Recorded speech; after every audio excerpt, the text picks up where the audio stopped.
ഓരോ ദിവസവും എന്നെ സംബന്ധിച്ചിടത്തോളം പുത്തൻ പാഠങ്ങളാണ് സംഭാവന ചെയ്തിട്ടുള്ളത്.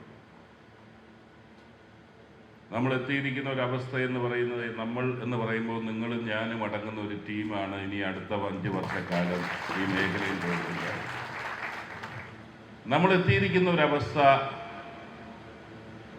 നമ്മുടെ ആരുടെയും കുറ്റം കൊണ്ടല്ലെങ്കിലും ചരിത്രപരമായി സംഭവിച്ച പിഴവുകൾ തിരുത്തേണ്ട ഒരു ഘട്ടത്തിലേക്കാണ്.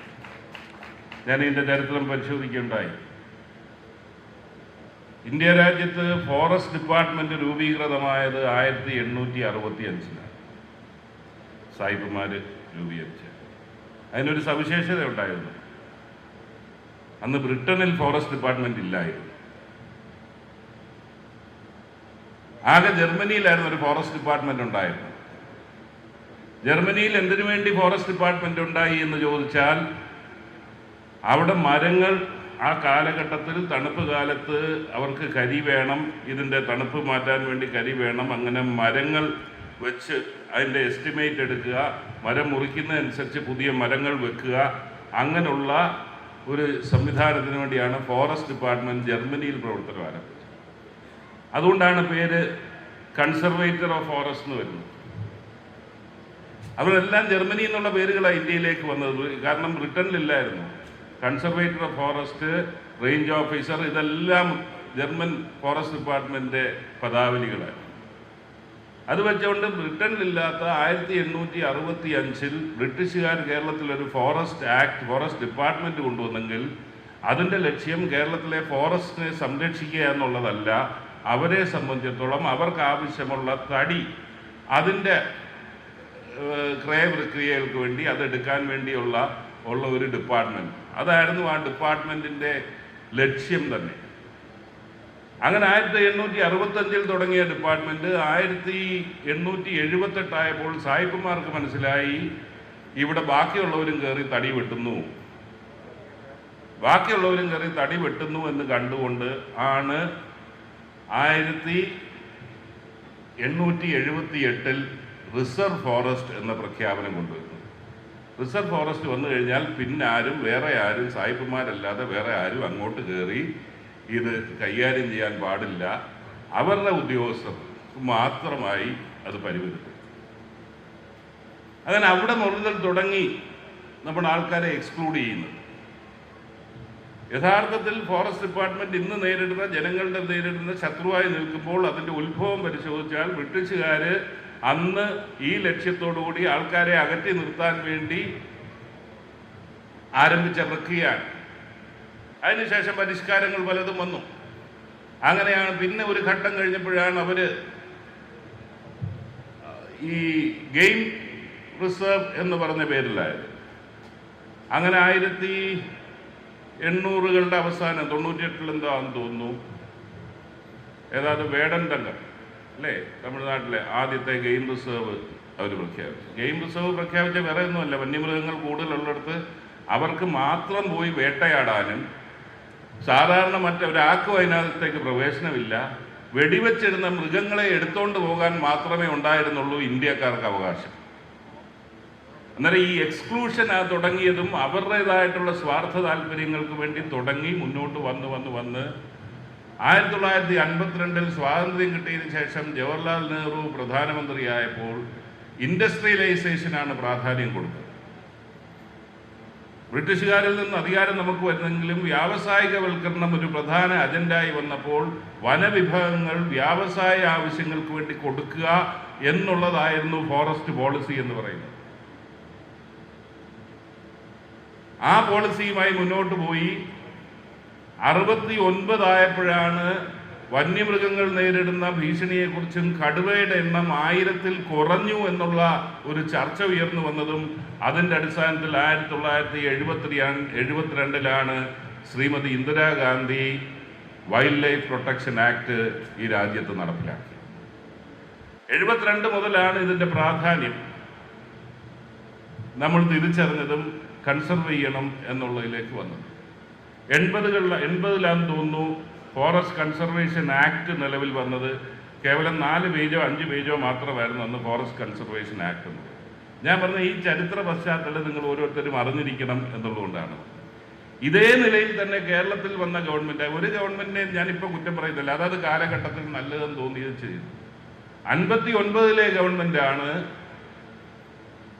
നമുക്ക് ഗ്വാളിയാർ റയൺസിന് 1 വർഷത്തേക്കിന് മുള കൊടുക്കുന്ന എഗ്രിമെന്റ് 1 രൂപയ്ക്ക്, ഒരു വർഷത്തേക്കിനല്ല 1 രൂപയ്ക്ക് മുള കൊടുക്കുന്ന ഒരു പ്രക്രിയയ്ക്ക് തുടക്കം കുറിച്ച്. അങ്ങനെ മുള ആവശ്യത്തിന് വെട്ടിമാറ്റി മുന്നോട്ട് പോയി. അങ്ങനെ ഒരു ഘട്ടം കഴിഞ്ഞപ്പോഴാണ് പെട്ടെന്ന് റിയലൈസ് ചെയ്ത് വല്ലാതെ കാട് വിട്ട് തെളിക്കപ്പെടുന്നു എന്ന് കണ്ടുകൊണ്ടാണ് അടുത്ത തീരുമാനമെടുത്ത്. എന്താണ് പിന്നീട് വന്ന ഗവൺമെന്റ് തീരുമാനമെടുത്തതിൻ്റെ ഭാഗമായാണ് യൂക്കാലിപ്റ്റസും ബാക്കിയെല്ലാം വെച്ച് വളർത്താൻ എടുത്ത തീരുമാനം. അതിനുശേഷം ആ പ്രക്രിയ മുന്നോട്ട് പോയി.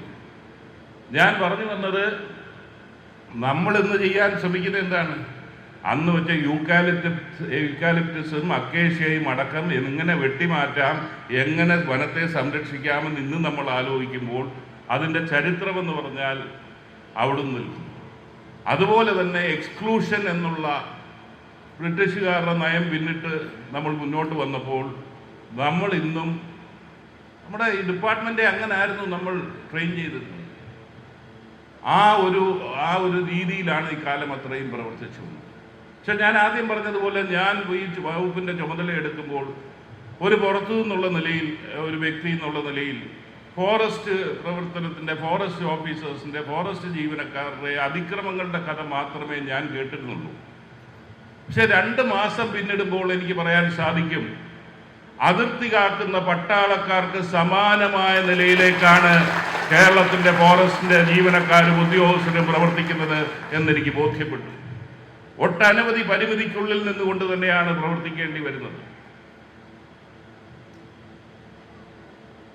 ഞാൻ നിങ്ങളുടെ ആവശ്യങ്ങളെക്കുറിച്ച് അവസാനം വരാം. പരിമിതിക്കുള്ളിൽ നിന്നുകൊണ്ട് പ്രവർത്തിക്കേണ്ടി വരുന്നു ഓരോ ദിവസവും. പക്ഷേ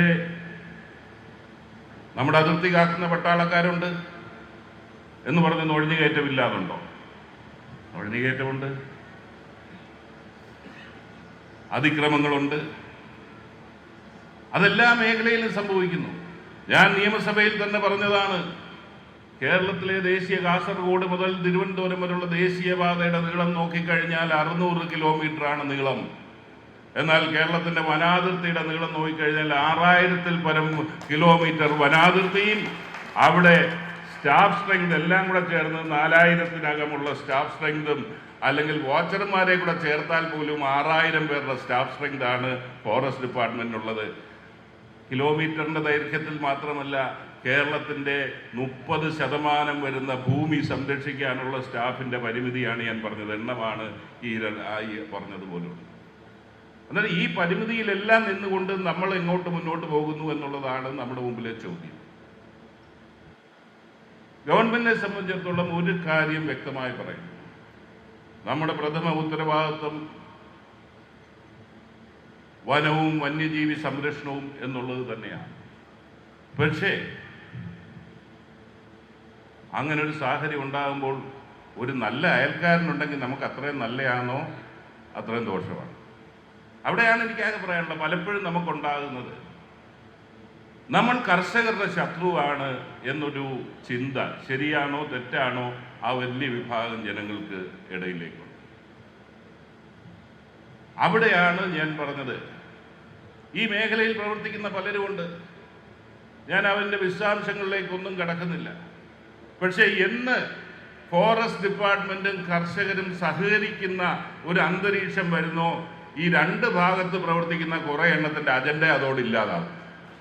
അതോടെയാണ് ഒരു കാരണവശാലും ഇതിന് സമ്മതിക്കത്തില്ല എന്നുള്ള ഒരു ഭാവമായി, അത് പരിസ്ഥിതി പ്രവർത്തന മേഖലയിൽ നിൽക്കുന്നവരാണെങ്കിലും കർഷക സംഘടനകളുടെ പേരിൽ പ്രവർത്തിക്കുന്ന ചിലരാണെങ്കിലും അതേ മനോഭാവം.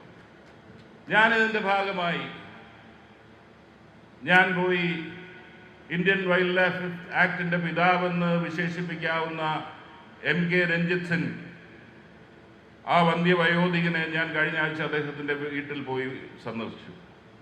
ഡൽഹി ഇന്ത്യയിലെ ലെജൻഡറി ഫിഗറാണ്.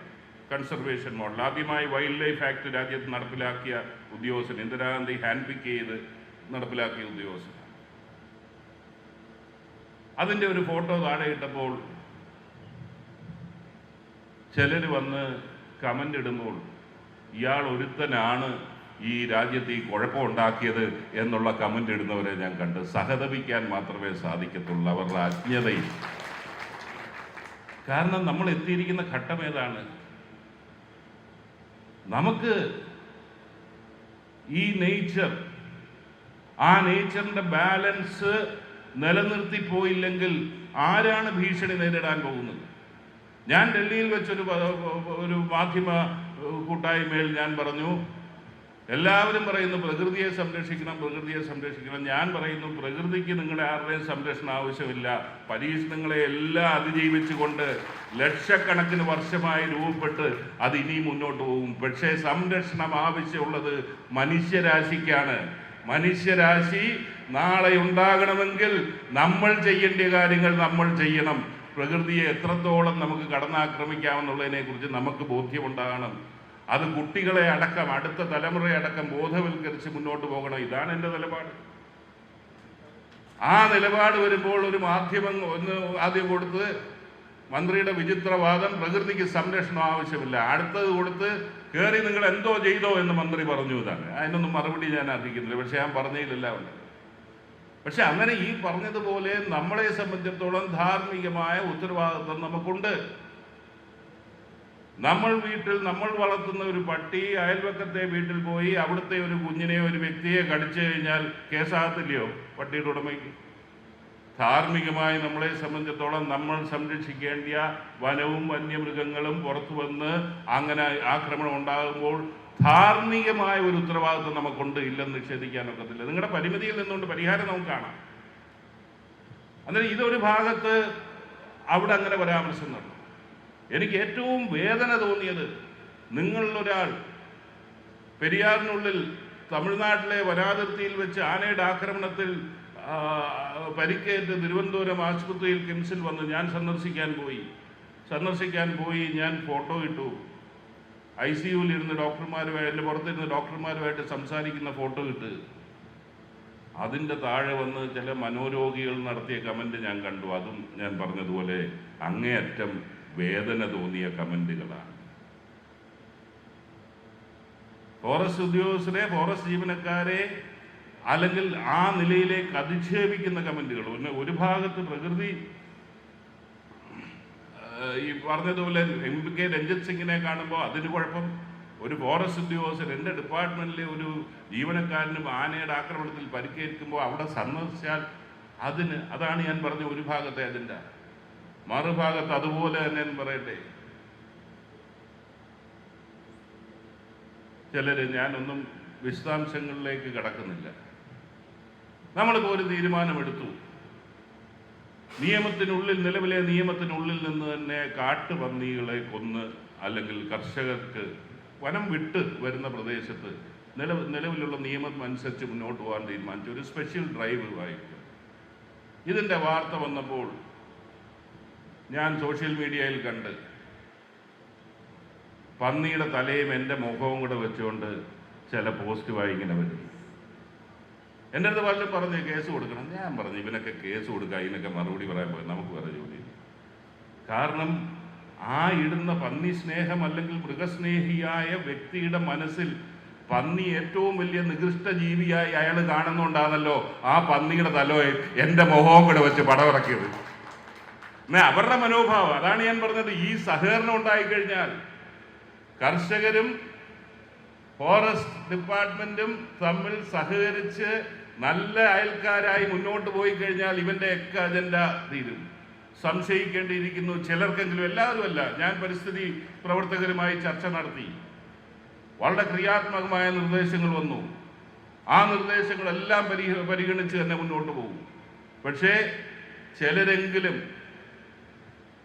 അവരിൽ നിന്ന് വ്യത്യസ്തമായ എന്തോ താല്പര്യങ്ങൾക്ക് വേണ്ടി പ്രവർത്തിക്കുന്നു എന്ന് സംശയിക്കേണ്ട അനേക സാഹചര്യം ഈ ദിവസങ്ങൾക്കകം എനിക്കുണ്ടായിട്ടുണ്ട്. നമ്മൾ കർഷകരെ കുറ്റം പറയുന്നു. ഞാൻ ചോദിക്കട്ടെ, നമ്മുടെ വീട്ടുമുറ്റത്താണ് രാത്രി എഴുന്നേറ്റ് ചെല്ലുമ്പോൾ ഒരു ആന നിൽക്കുന്നതെങ്കിൽ നമ്മുടെ അവസ്ഥ എന്തായിരുന്നു? നമ്മൾ മനുഷ്യരല്ലേ? എത്രയോ സംഭവങ്ങൾ എൻ്റെ മനസ്സിൽ വരുന്നു.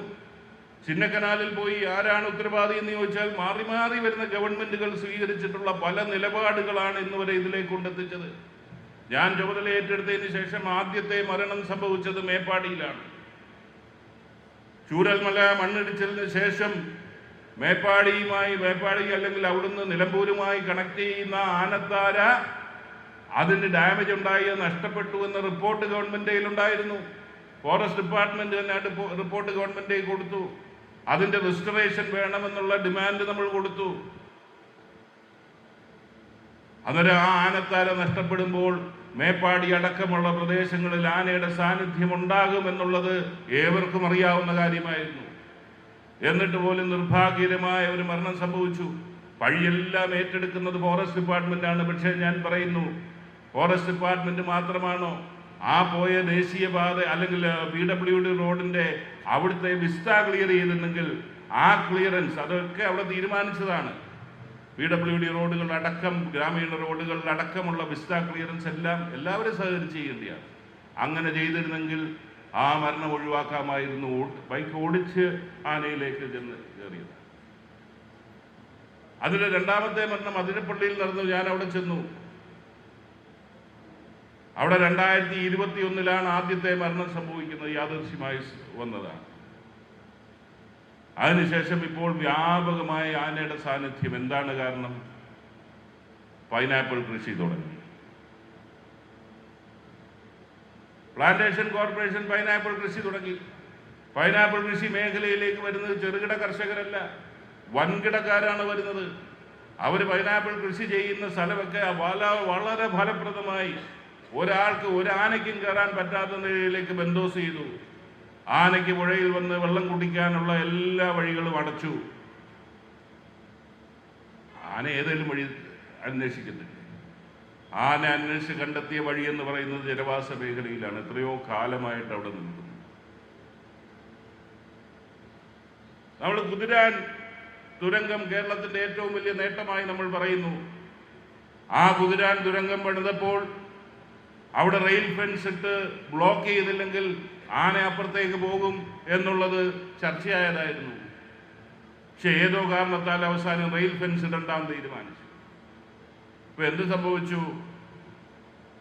അതിന്റെ മുകളിൽ കൂടെ ഉള്ള ആനത്താരയിൽ കൂടി 14 ആനകൾ പോയി കുറെ കാലമായിട്ട് ജനവാസ മേഖലയിൽ നിൽക്കുകയാണ്.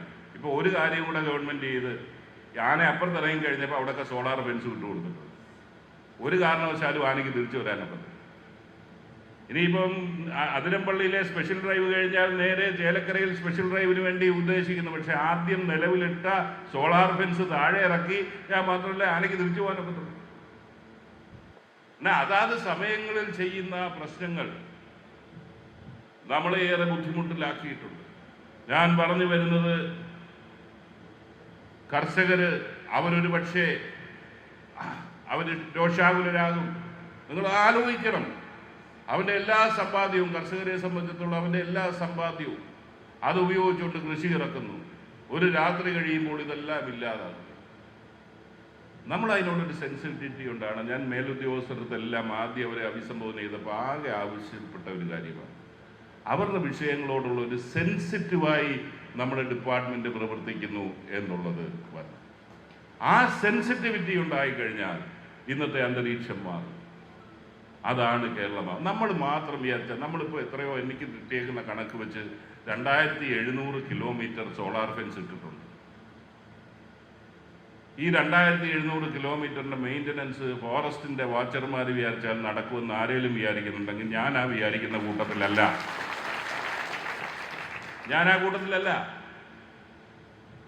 കാരണം ഈ നമ്മുടെ ഭൂപ്രകൃതിയും അതിൻ്റെ രീതി വെച്ച് പെട്ടെന്ന് പോച്ച കിളിച്ച്, ഏറ്റവും ഫലപുഷ്ടമായ മണ്ണാണ്, പെട്ടെന്ന് പോച്ച കിളിച്ച് കയറുന്നതാണ്. പോച്ച കിളിച്ച് കയറും, ഇതിൻ്റെ വോൾട്ടേജ് ഡ്രോപ്പ് ഉണ്ടാകും കൃത്യമായിട്ട്. അല്ലാതെ തന്നെ പല കാരണങ്ങളുണ്ട്. ആന കൊണ്ട് മരം മറിച്ചിട്ടും എല്ലാം ചെയ്യും. അവസാനം ഇതൊന്നുമില്ലെങ്കിൽ, എൻ്റെ അടുത്ത് ഇവർ എക്സ്പ്ലെയിൻ ചെയ്തത് ഞാൻ കണ്ടവരിതുണ്ട്, വയനാട്ടിലാന്ന് തോന്നുന്നു. ഈ പറഞ്ഞതുപോലെ മാത്രമല്ല, സോളാർ ഫെൻസ് ഇട്ടെടുത്ത് ആവശ്യത്തിന്, ഹാങ്ങിങ് ഫെൻസ് ആണെങ്കിൽ ആവശ്യത്തിന് സ്റ്റോറേജ് ഇല്ലാത്തത് കൊണ്ട്, സ്റ്റോറേജ് ബാക്കപ്പ് ഇല്ലാത്തത് കൊണ്ട് വെളുപ്പിനെ 3 മണി 4 മണിയാകുമ്പോൾ വോൾട്ടേജ് ഡ്രോപ്പ് ഉണ്ടാകും. അന്നേരം എന്താ സംഭവിക്കുന്നു? ആനയെ പോലെ ബുദ്ധിയായിട്ട്, അതൊക്കെ ഞാൻ ഇപ്പോഴാണ് ആനയുടെ ബുദ്ധിയുടെ ഇത്രയും ഇത് മനസ്സിലാക്കി. ആന വന്ന് അവിടെ നിൽക്കും, കാല് വെച്ച് ചെറുതായിട്ട് തട്ടി നോക്കും. ഇത് കഴിഞ്ഞ് വെളുപ്പാങ്കാലം 4 മണിയാകുമ്പോൾ വോൾട്ടേജ് ഡ്രോപ്പ് ഉണ്ടാകുന്ന സമയത്ത് ഒറ്റ ചവിട്ട് ഇതാ കിടക്കുന്ന സോളാർ ഫെൻസും കിടന്ന് താഴെ വീണ് AI ടൂൾസ് വെച്ചത് അതെല്ലാം പോയി, എല്ലാം താഴെ പോയി, ആന അപ്പുറത്ത് കിടന്നു. പിന്നെ ഞാൻ പറഞ്ഞത് നമ്മൾ ചെയ്തത് ഫലപ്രദമല്ലാത്തതുണ്ടല്ലേ, ഞാൻ പറഞ്ഞു വന്നതല്ല. ഞാൻ ഈ വരുന്ന 21-ാം തീയതി കേരളത്തിന്റെ വനാതിർത്തി പങ്കിടുന്ന എല്ലാ പഞ്ചായത്ത് പ്രസിഡന്റുമാരെയും വിളിച്ചിരിക്കുകയാണ്. നിരവധി അജണ്ട അവരുമായി ചർച്ച ചെയ്യുകയാണ്. കാരണം ഫോറസ്റ്റ് ഡിപ്പാർട്ട്മെന്റ് മാത്രമാണ് ഈ പരിഹാരം കാണേണ്ടത് എന്ന വിശ്വാസം എനിക്കില്ല. അവരിവിടെ സഹകരിക്കണം. ആ സഹകരണത്തിന്റെ അടിസ്ഥാനത്തിൽ നമ്മൾ അസറ്റ് ഇട്ട് കൊടുത്തു കഴിഞ്ഞാൽ, നമ്മളൊരു സോളാർ ഹാങ്ങിങ് ഫെൻസ് ആയിരിക്കാം, മറ്റായിരിക്കാം, പുതിയ സംവിധാനങ്ങളിലേക്കൊക്കെ പോവുകയാണ്. നമ്മൾ ആ അസറ്റ് ഇട്ട് കൊടുത്തു കഴിഞ്ഞാൽ അതിൻ്റെ മെയിൻ്റനൻസ് ഒരു നല്ല അയൽക്കാരൻ എന്നുള്ള നിലയിൽ ഓരോ അതിർത്തിയിലും നമുക്കൊരു അയൽക്കാരൻ ഉണ്ടാകണം. അത് നല്ല അന്തരീക്ഷത്തിൽ സൗഹൃദത്തിലുള്ള അയൽക്കാരനാണെങ്കിൽ, പഞ്ചായത്താണെങ്കിൽ അവരുടെ കൂടി സഹകരണം കൊണ്ട് നമുക്ക് ഇട്ട സംവിധാനം ഫലപ്രദമാക്കി മുന്നോട്ട് കൊണ്ടുപോകാൻ സാധിക്കും. 100 ദിന കർമ്മ പരിപാടിയുടെ ഭാഗമായി അനേകം പദ്ധതികൾ പ്രഖ്യാപിച്ചിട്ടുണ്ട്. ആ പദ്ധതികളിൽ ഒന്ന് ഞാൻ പറയുന്നത്, ഞാൻ ഇവരോട് ആവശ്യപ്പെട്ടത്, നമ്മൾ 3 രീതിയിലായിരിക്കും ഇതിനെ നേരിടുന്നത്. ഒന്ന് കണ്ടെയ്ൻമെന്റ്, വനത്തിനകത്ത് തന്നെ ഇതിനെ നിലനിർത്താൻ ആവശ്യമായിട്ടുള്ളത്. അതിനെന്തൊക്കെയാണ് പ്രശ്നങ്ങളെന്ന് പഠിച്ചുകൊണ്ട്, ഭക്ഷണത്തിന്റെ കുറവാണെങ്കിൽ അതിന് പരിഹാരം എന്തെന്നുള്ളത്, കുടിവെള്ളത്തിന്റെ കുറവാണെങ്കിൽ അത് ഇപ്പോൾ തന്നെ കഴിഞ്ഞ ദിവസം വോളണ്ടറി ആയിട്ട് ബോംബെയിൽ നിന്നൊരു ഓർഗനൈസേഷൻ വന്ന് സോളാർ പമ്പുകൾ, അവർ ഇതിനോടകം മറ്റ് സംസ്ഥാനങ്ങളിലൊക്കെ 100-200 പമ്പുകൾ കൊടുത്തിട്ടുണ്ട്. നേരത്തെ നമ്മളെ സമീപിച്ചിട്ട് നമ്മളെന്തോ അത് പ്രയോജനപ്പെടുത്തിയില്ല. അവർ വന്ന് അവർ സൗജന്യമായി സോളാർ പമ്പുകൾ വെച്ച് സ്ഥാപിച്ചു തരാൻ തയ്യാറാണ് എന്ന് പറയുന്നുണ്ട്. അങ്ങനെയുള്ള വെള്ളത്തിന്, കുടിവെള്ളത്തിന് കുറവുണ്ടെങ്കിൽ അത് നമ്മൾ ചെയ്യുന്നു. അധിനിവേശ സസ്യങ്ങൾ, അതൊരു വലിയ പ്രോജക്റ്റായി തന്നെ എടുത്തുകൊണ്ട് നമുക്ക് മുന്നോട്ട് പോകണം. നമുക്ക് നമ്മുടെ പുൽമേടുകൾ അത് പുനഃസ്ഥാപിക്കണം. ആ നിലയിലേക്കെല്ലാം ശാസ്ത്രീയമായി വനത്തിനകത്തെ പോരായ്മകൾ പരിഹരിക്കാനൊന്നും, അതുപോലെ മിറ്റിഗേഷൻ, രണ്ടാമത്തെ ഘടകമായി മിറ്റിഗേഷൻ, ആഘാതം കുറയ്ക്കാൻ വേണ്ടിയുള്ള ഭാഗമായി, കണ്ടെയ്ൻമെന്റിന്റെ ഭാഗമായി തന്നെ നമ്മൾ പല ഭാഗത്തും, ഞാനിപ്പോൾ നേരത്തെ തന്നെ കേരളത്തിന്റെ 12 ലാൻഡ്സ്കേപ്പ് മാപ്പുകളുണ്ട്. പക്ഷെ മാപ്പായിട്ട് നിൽക്കുകയാണ്. ഇനി മാപ്പ് നമുക്ക് ആക്ഷനാക്കി മാറ്റണം. എന്നാൽ ഈ 100 ദിന പരിപാടിയുടെ ഭാഗമായി ഏറ്റവും ക്രിട്ടിക്കലായിട്ടുള്ള ഹോട്ട്സ്പോട്ട്സ് ഐഡന്റിഫൈ ചെയ്തിട്ട് അവിടെ നമ്മൾ പരീക്ഷണാർത്ഥം ഇരുളത്ത്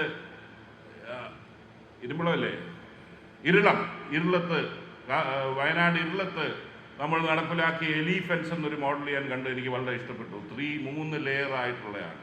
ആദ്യത്തേത് നമുക്ക്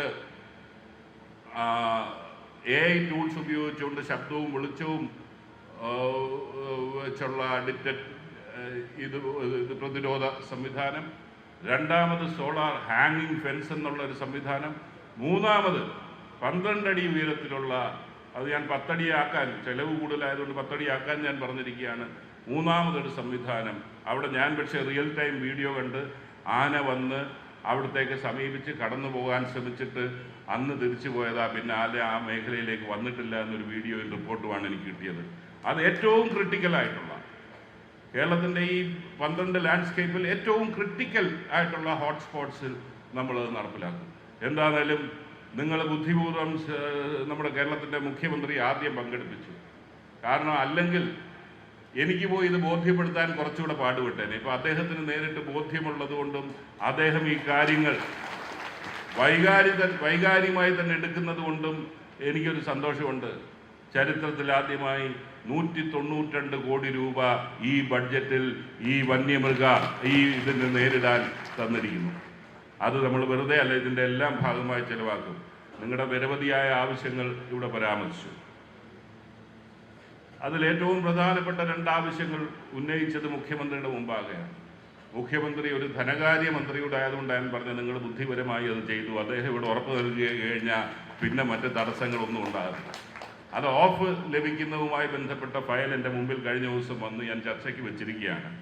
ഈ വേദിയിൽ ഇരുന്നു കൊണ്ട് നിങ്ങളുടെ സ്വാഗത പ്രസംഗം, അധ്യക്ഷ പ്രസംഗം കേട്ടപ്പോൾ തിങ്കളാഴ്ച തന്നെ എൻ്റെ മുമ്പിലേക്ക് ഫയൽ കൊണ്ടുവരാൻ ഞാൻ ആവശ്യപ്പെട്ടിട്ടുണ്ട്. നിയമപരമായി എന്താ തടസ്സമെന്നുള്ളത് പരിശോധിച്ച് ആ തടസ്സങ്ങളെ അതിജീവിച്ചുകൊണ്ട് അത് നമ്മൾ ചെയ്തു കൊടുക്കുമല്ലോ. ജസ്റ്റിൻ 100%. സ്പെഷ്യൽ റൂൾസുമായി ബന്ധപ്പെട്ട ഫയലും തിങ്കളാഴ്ച തന്നെ തരാൻ പറഞ്ഞിട്ടുണ്ട്. അത് പരിശോധിക്കാവുന്നതാണ്. നിങ്ങൾ പറഞ്ഞ ഈ ആവശ്യങ്ങളൊന്നും അനാവശ്യമാണെന്ന് എനിക്ക് തോന്നിയിട്ടില്ല. കാരണം ഞാൻ പറഞ്ഞതുപോലെ പരിമിതിയിൽ നിന്നുകൊണ്ട് പ്രവർത്തിക്കുന്ന ഒരു വിഭാഗം ജീവനക്കാർ എന്നുള്ള നിലയിലേക്ക് നിങ്ങൾ പറഞ്ഞതൊന്നും അനാവശ്യമല്ല. ഇത് കൂടാതെ ഞാൻ കഴിഞ്ഞ ഒരാഴ്ച ആയിട്ട് ചർച്ച ചെയ്തുകൊണ്ടിരിക്കുന്ന, ഇന്നിന് നിങ്ങളുടെ മുമ്പിൽ വരുന്നതിന് മുമ്പ് തന്നെ ചർച്ച തുടങ്ങി, ഇതുമായി ബന്ധപ്പെട്ട് ചർച്ച ചെയ്തില്ല.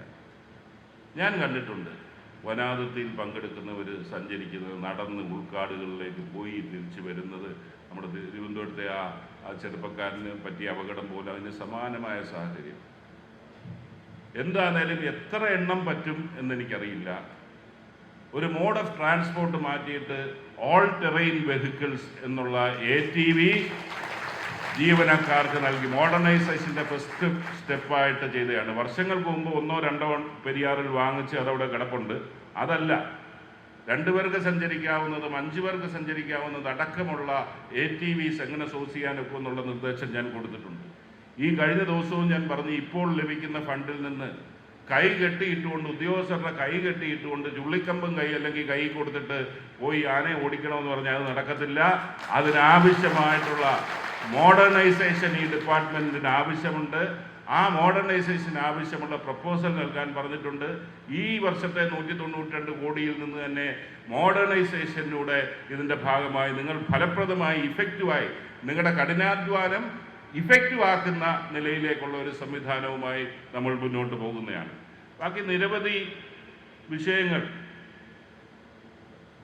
എൻ്റെ മുമ്പിൽ വന്നിട്ടുണ്ട്. മുഖ്യമന്ത്രി ഇവിടെ പറഞ്ഞതുകൊണ്ട് ഞാൻ എല്ലാത്തിലേക്കും കടക്കുന്നില്ല. ഞങ്ങൾ ആദ്യം ആവശ്യപ്പെട്ടത്, ബഡ്ജറ്റിന് മുമ്പ് തന്നെ മുഖ്യമന്ത്രിയുടെ അടുത്ത് ആവശ്യപ്പെട്ടത്, ഇത്രയും രൂക്ഷമായി നിൽക്കുന്നു, 28 RRT ആണ് ആകെ ഉള്ളത്. എനിക്ക് തന്നെ ഇപ്പോൾ ഒരിടത്തുനിന്ന് വിളി വരുന്ന, ഒരു മണ്ഡലത്തിൽ നിന്നെടുത്ത് അപ്പുറത്തേക്ക് കൊടുക്കണം, അവിടെ നിന്നെടുത്ത് ഇങ്ങോട്ട് കൊടുക്കണം. അതുകൊണ്ട് ഫലപ്രദമല്ല എന്ന് കണ്ടുകൊണ്ടാണ് ഞാൻ 22 50 ആക്കാൻ വേണ്ടി 22 ആവശ്യപ്പെട്ടത്. മുഖ്യമന്ത്രിയുടെ 25 എന്ന് പറഞ്ഞതിൽ എനിക്ക് വലിയ സന്തോഷമുണ്ട്. ആ 25 RRTകൾ കൂടെ രൂപീകരിക്കുന്നതിന്. അതുപോലെ സ്പെഷ്യൽ റിസർവ് ഫോഴ്സായിട്ട് 500 പേരെ പ്രത്യേകമായി നിയമിക്കാനും 5 പേരുടെ 100 സംഘങ്ങളായി തിരിച്ച് ഈ പ്രതിരോധ പ്രവർത്തനങ്ങൾക്ക് നിങ്ങളുമായി സഹായിക്കാൻ ഒക്കുന്ന നിലയിലേക്കുള്ള ഒരു സംവിധാനവും കൂടി തീരുമാനമെടുത്തു കഴിഞ്ഞിട്ടുണ്ട്. അതിൻ്റെ റിക്രൂട്ട്മെൻറ്റ് പ്രോസസ്സ് വളരെ കർശനമായിരിക്കാം. രാഷ്ട്രീയ താല്പര്യം വെച്ച് ഞാൻ RSPക്കാരനെയോ UDFകാരനെയോ ഒന്നും വെക്കാനല്ല അതിൽ ഉദ്ദേശിക്കുന്നത്. നല്ല നിലയിലേക്ക് പ്രവർത്തിക്കാൻ പറ്റുന്നത്. ഞാനതിൽ പറഞ്ഞ കാര്യങ്ങളുമുണ്ട്. ഞാൻ വിട്ട് 1, 2, 3 പറഞ്ഞുകൊണ്ട്.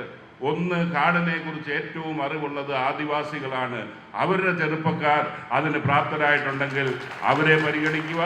രണ്ടാമതായി പരിഗണിക്കാനോന്ന് ഞാൻ ആവശ്യപ്പെട്ടേക്കുന്നത്, ഫോറസ്റ്റിൻ്റെ ബീറ്റ് ഫോറസ്റ്റ് ഓഫീസറുടെ അടക്കം റാങ്ക് ലിസ്റ്റിൽ വന്നിട്ട് ജോലി കിട്ടാതെ പോയ വിഭാഗമുണ്ട്. അവരെ രണ്ടാമതായി പരിഗണിക്കുക. എന്നിട്ടും ആളിനെ കിട്ടിയില്ലെങ്കിൽ നമുക്ക് പോലീസിൻ്റെ റാങ്ക് ലിസ്റ്റോ എക്സൈസിൻ്റെ റാങ്ക് ലിസ്റ്റോ വല്ലതും പരിശോധിക്കാം. പക്ഷേ 500 പേർക്ക് ഞാൻ ആദ്യം പറഞ്ഞ 2 ഘട്ടങ്ങൾ കൊണ്ടുണ്ടാകും എന്നാണ് ഞാൻ പ്രതീക്ഷിക്കുന്നത്. പിന്നെ നിങ്ങൾ ആവശ്യപ്പെട്ട പല കാര്യങ്ങളുണ്ട്. ഞാൻ എല്ലാത്തിലേക്കും കടക്കുന്നില്ല. ഈ എഴുതി തന്നുകൊണ്ട് നിങ്ങളോടൊപ്പം നിങ്ങളുടെ ഇതായി പ്രവർത്തിച്ച് ഇപ്പോൾ വന്ന എൻ്റെ officer on special duty Shri Jaishankar, ഏറ്റവും അധികം ഈ വകുപ്പിൻ്റെ കാര്യങ്ങൾ, ജീവനക്കാരുടെ വിഷയങ്ങൾ അറിയാവുന്ന ഒരു വ്യക്തി എൻ്റെ ശ്രദ്ധയിൽപ്പെടുത്തിയിട്ടുണ്ട്. അദ്ദേഹം പറഞ്ഞു തന്നേക്കുന്ന കാര്യങ്ങൾ കൂടെ വായിക്കുകയാണ്. വനമേഖലയിൽ സ്റ്റാഫിനുള്ള താമസ സൗകര്യങ്ങളും ക്യാമ്പ് അടിസ്ഥാന സൗകര്യങ്ങളും ഘട്ടം ഘട്ടമായി മെച്ചപ്പെടുത്തും എന്നുള്ള ഒന്നാമത്തേത്.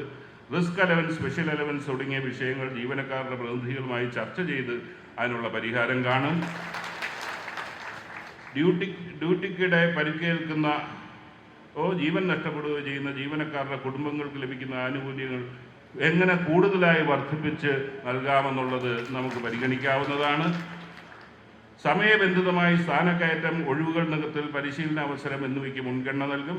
പിന്നെ എല്ലാം അതുപോലെ നിങ്ങളുടെ സംഘടനയുമായിട്ട് ഞാൻ ചർച്ച ചെയ്യുന്നതായിരിക്കും. ചർച്ച ചെയ്തിട്ട് ബാക്കി കാര്യങ്ങൾ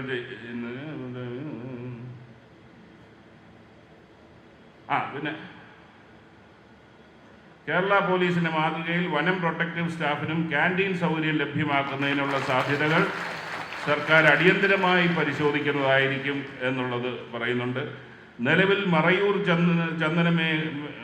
മേഖലയിൽ ചന്ദന സംരക്ഷണ ചുമതല നിർവഹിക്കുന്ന വനം ജീവനക്കാർക്ക് അനുവദിച്ചു വരുന്ന പ്രത്യേക അലവൻസ് മാതൃകയിൽ മറ്റ് മേഖലയിലും തിരുവനന്തപുരത്ത് അടക്കം ഇത് ചന്ദനത്തിൻ്റെ ഒരു സ്ഥലത്തിൻ്റെ പേര് പറഞ്ഞു ആര്യങ്കാവ് എവിടെയാണെങ്കിലും മറ്റ് മേഖലയിലൂടെ അതേ ആനുകൂല്യം നിങ്ങൾക്ക് കിട്ടുന്ന ഒരു സാഹചര്യം സൃഷ്ടിക്കുന്നതായിരിക്കാം. പിന്നെ നിങ്ങളോട് ആവശ്യപ്പെട്ട പുതുതായി RRTകൾ രൂപീകരിച്ചപ്പോൾ 20 SFOമാരെ അപ്ഗ്രേഡ് ചെയ്ത് ഡ്യൂട്ടി റേഞ്ച് ഓഫീസർ ആക്കിയിരുന്നു. ഇതുമൂലം SFO തസ്തികകളിലുണ്ടായ കുറവ് പരിഹരിക്കുന്നതിനായി 20 BFOമാരെ അപ്ഗ്രേഡ് ചെയ്യുന്നതുകൂടെ സർക്കാർ പരിഗണിക്കുന്നതായിരിക്കും. ഇതാണ് ചുമതലയുള്ള മന്ത്രി എന്നുള്ള നിലയിൽ എനിക്ക് പറയാനുള്ളത്. എന്നെ സംബന്ധിച്ചിടത്തോളം നിങ്ങൾ അന്വേഷിച്ചാൽ അറിയാം, ഞാൻ ചെയ്യാനൊക്കുന്ന കാര്യമേ പറയൂ. ഒരു കാര്യം പറഞ്ഞാൽ ഞാൻ ചെയ്തിരിക്കും. അതറിയാവുന്നതുകൊണ്ടാണ് ജയശങ്കറിൻ്റെ എല്ലാ അവസാനം പരിഗണിക്കും എന്ന് എഴുതി വച്ചേക്കുന്നത്. അത് നിങ്ങൾ ആശങ്കപ്പെടേണ്ട. ഈ കാര്യങ്ങൾ ചെയ്യാനൊക്കുന്ന എല്ലാ കാര്യവും വരും ദിവസങ്ങളിൽ എന്ത് തടസ്സമുണ്ടെങ്കിലും അത് അതിജീവിച്ച് നമ്മൾ ചെയ്തിരിക്കും.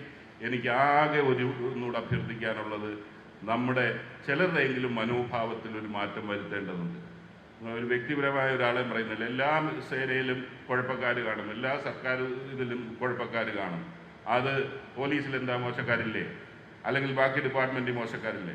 പക്ഷെ വനവുമായി ബന്ധപ്പെട്ട് ചിലരുടെ പ്രവർത്തനങ്ങളാണ് നമുക്ക് ആകെ ചീത്തപ്പേരുണ്ടാക്കുന്നത് എന്നുള്ളത് നമ്മൾ ഓരോരുത്തരും ഓർമ്മയിലിരിക്കണം.